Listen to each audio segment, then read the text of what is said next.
niliambia watu, nikaambia wenzangu, tukae gangari na chonjo, tujipange mapema. Sasa tukasema tunataka tutoke kwa hatua ya coalition, yani ANC UDA coalition na Ford Kenya. Nikawaambia sisi sasa tuende hatua, na nilianza miezi kadhaa mbele, kwa sababu nilikuwa tena nimetabiri, nimeona kwamba tukichelewa, nimeona mtindo wa ODM, watu wa ANC tutachelewa, hawa watu wataingia na wataingia kwa hiyo nyumba na mtashangaa mlikuwa mnafanya nini. Sasa mimi nikaambia ndugu zangu, let us now move beyond that. Na ndio kwa sababu tukaweka mkataba ya kusema sasa ANC ina merge na UDA tukue chama kimoja.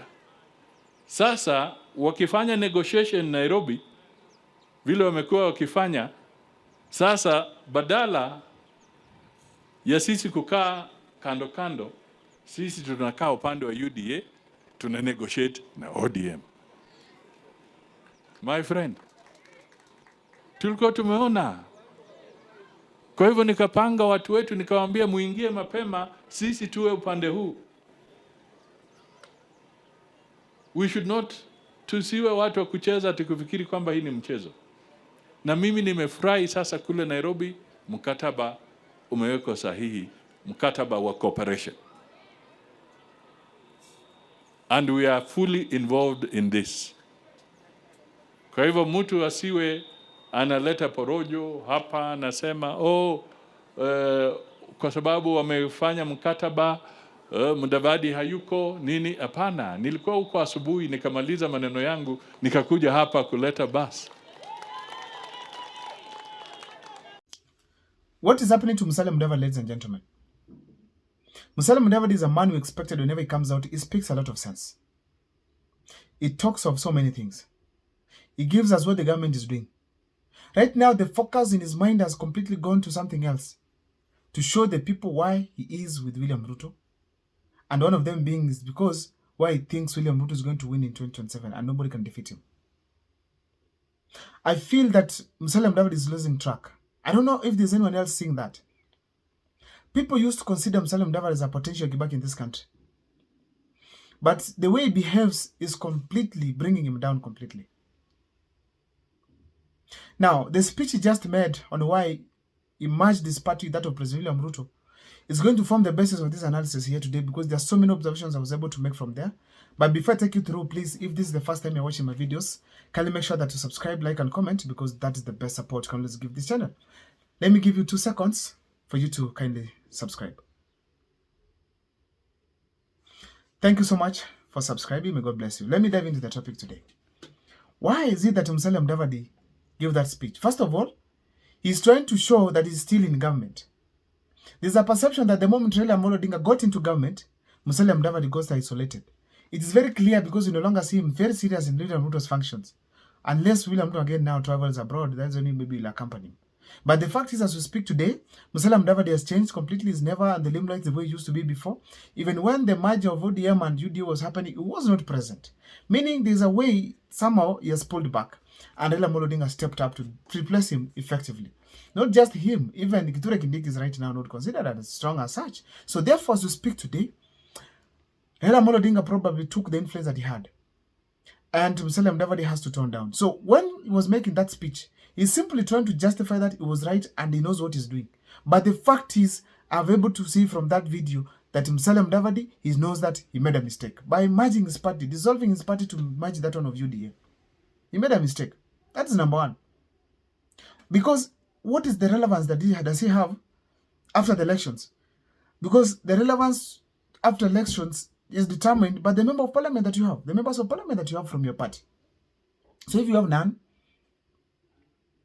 who is there to carry on his back all through whenever you want to go? He was given a challenge to bring 30% of loyal votes he did not in 2022. William Ruto went ahead to give him a very big post. After that, he's not been able to bring William Ruto the Western region. Rebellion is now and then giving rise to none other than George Natembeya. So who is going to carry him now and then on his back after the 2027 general elections? Nobody. The reasons as to why also he made the speech that I was able to observe, it's because right now he lacks influence within the government. And so he's trying to show that he's still there. He's still making shots, which is not possible.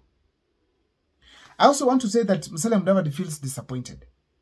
Disappointed in the sense that he's not considered to be important as such the way he expected.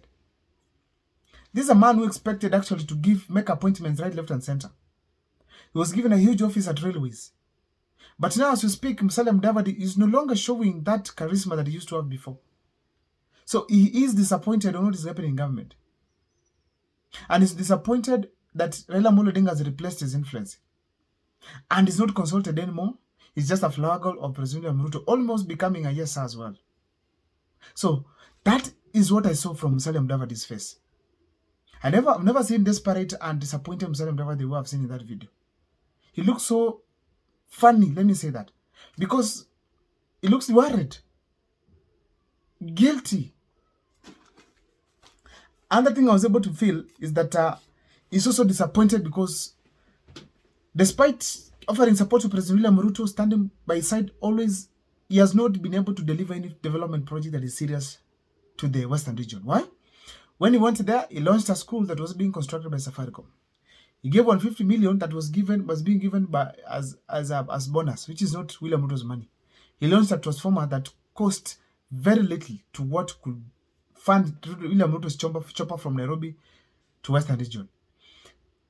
The roads he promised, 1,000 kilometers, he hasn't delivered. There's no serious project right now we can talk of that William Ruto has taken to that side. So therefore, you ask yourself, what was the basis of the agreement? Just be given a job? And actually, he's disappointed more because he could have used the development projects to lobby people to lobby support from the mountain region, from the Western region. But as we speak today, he has not gotten any support so far. Musalia Mudavadi is no longer celebrated. He's no longer the hero that he used to be, like when he was in NASA. So therefore, as we speak today, Musalia Mudavadi is so much disappointed with what President William Ruto is doing. No development, just promises. Recently, I did a video here to show you how Boni Khalwale himself is simply talking to President William Ruto and telling him that there's no more promising now. When we meet for a meeting, tell us what is happening. What is being done in the Western region. Meaning they have all crafted and understood William Ruto's way of operation. If you have a meeting with him, he tells you that we want to do this and that, make this and that, put this and this, but it does not do it. Promises without actualizations. So therefore, that is one of the best things we can use here to describe that Musalia Mudavadi feels disappointed. However, I could also tell one simple thing from there. Musalia Mudavadi probably could be on his way out of this government for 2027. And through someone else, he might decide to craft another party. Come up with another party, or probably join the Now Kenya, for the Kenya party for that one from Moses Wetangula. Because he will feel weak and weak in government without a party one, because that party gave him the agreement that they had with William Ruto. That party could give him some little bargaining power. That party could at least give him the momentum for 2027 in that he can go to the ground and send his people to vie for various seats. He can go to a constituency and campaign for one of his people and as a result interact with the ground. But now he does not have a party. He has made a mistake that Rigathi Gachagua keeps on crying about, dissolving their parties, not having their party from Central Region. So therefore, as we speak today, Musalia Mudavadi feels that he made a very wrong mistake. Something that he might regret for the rest of his life. Something that most of the leaders within the Luhya nation might feel disappointed about, most especially the legends who passed on.